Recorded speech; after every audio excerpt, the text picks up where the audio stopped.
Awakened by an atomic explosion, known to all as friend of all children, and known to some as guardian of the universe, the flying fire-breathing turtle, Gamera!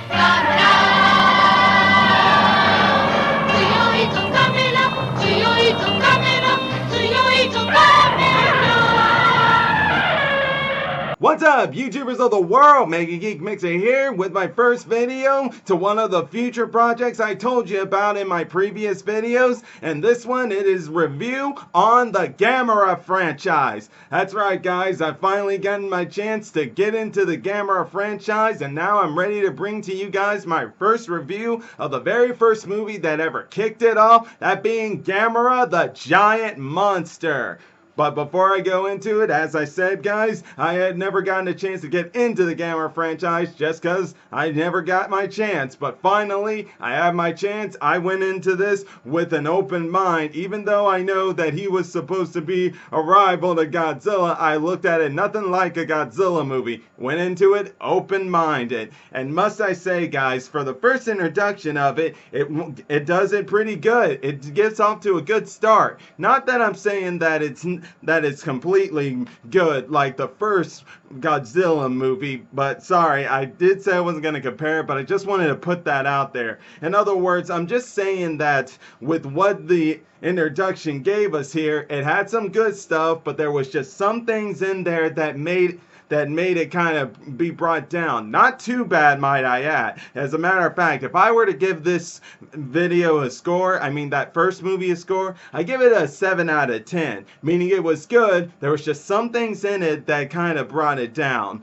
But for the actual character, Gamera himself, it was a great introduction. How they introduced him and how they showed his destruction and how invincible he was, to show how the humans who were fighting him had to beat him, was definitely a good way to go about it. So as it all started off, we were introduced to some people visiting a village, but while all that was going on, we had two planes from two different countries fighting it out until there was an atomic explosion. That is what awoke in Gamera, and that is where this film does its justice right here. I mean, does it off to a good start. It did not waste time. As you know, with some monster movies out there, they like to delay us and introducing the monster. Sometimes they like to wait until the end of the first act or the beginning of the second act to really introduce us to the monster who's supposed to be the star of the movie.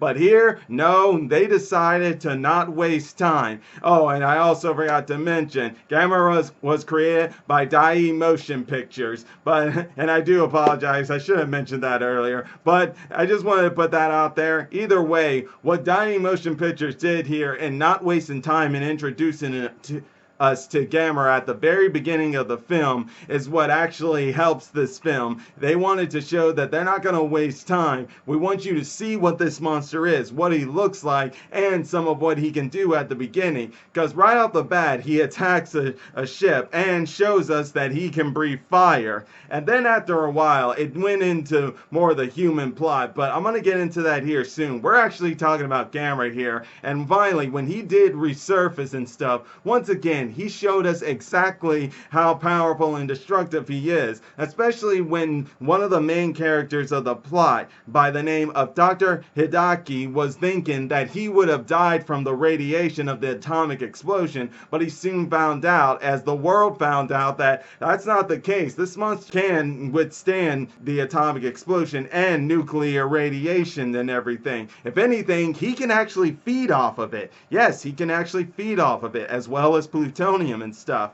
And as the military was finding out, no matter what they threw at him, he just wouldn't go down until they finally found a way to at least stall him. Since he is he is a turtle that can breathe fire, they figured that he is vulnerable to ice weapons, and actually that is true. And they were able to at least stall him for a minute. And then when they were finally able to get him over his back, because as y'all know, when turtles get over their back, they can't get back up by themselves. They need help. But that's where things got even better for Gamera, because this is where it introduced us to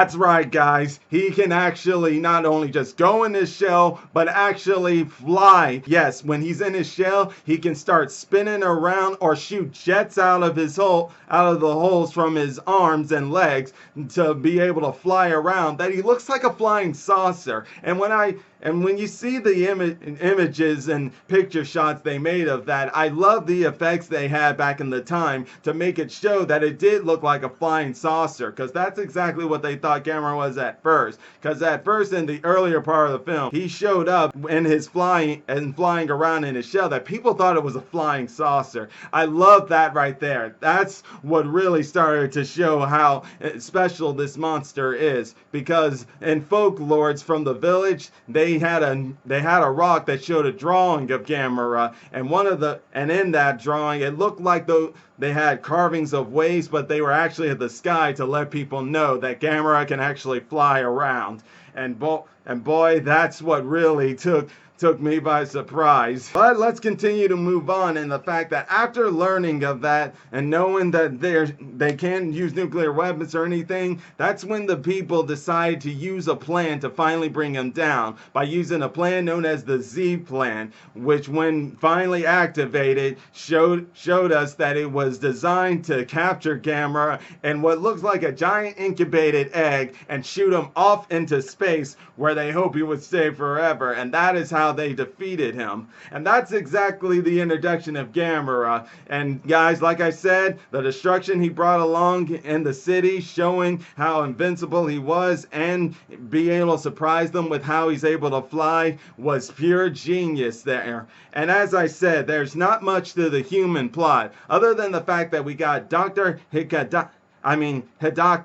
Yeah, Dr. Hidaki. Sorry, guys. I needed to refresh my memories on that. But basically, this guy was one of the standouts of the film during the part when Gamera wasn't around, because he was there to help us learn of Gamera, learn of where he comes from, his theories on him, and him learning about his attraction to not only fire, but plutonium and nuclear radiation being able to attract him. That is what made him one of the standouts of the film. But now finally we get to one of the parts of the film that didn't really hit me so well, and that is in the fact that Gamera, as I said, he's known as a friend to all children, and in most of the franchise I've heard that there are mainly children protagonists in this film. Well, that's what we got in this one, by a kid by the name of Toshio Sakura, or at least as he's known in the English dub version as Kenny.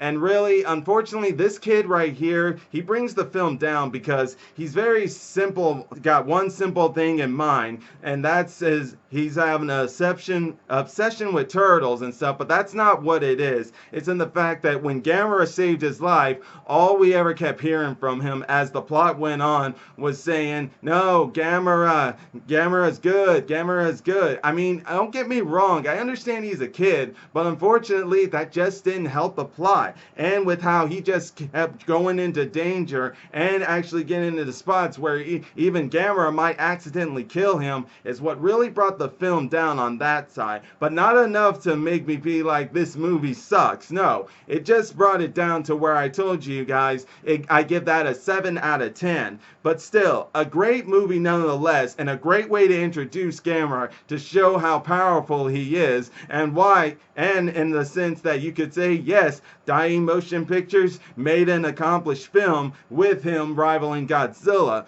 as the first introduction side of things. But as I said, guys, I'm not here to compare them. I just wanted to throw that out there, and I'm probably going to do that within some films. Not all of them, mind you, just some of them. And this one kind of felt like, yeah, it was understandable to put Godzilla's name in there a few times when you're talking about this film. But either way, guys, I loved it. It was a great way to start off the franchise, and I can't wait to watch the other ones. So until then, guys, be on the lookout as I continue on into the next film, Gamera vs. Baragon, which I'm pretty sure will be just as good as this one, if not better, but we'll see as we move on. But until then, if you enjoy my videos, all you gotta do is click that like button, subscribe to the channel, hit the bell icon to be notified when I make more videos, and until then, MegaGeekMixer signing out.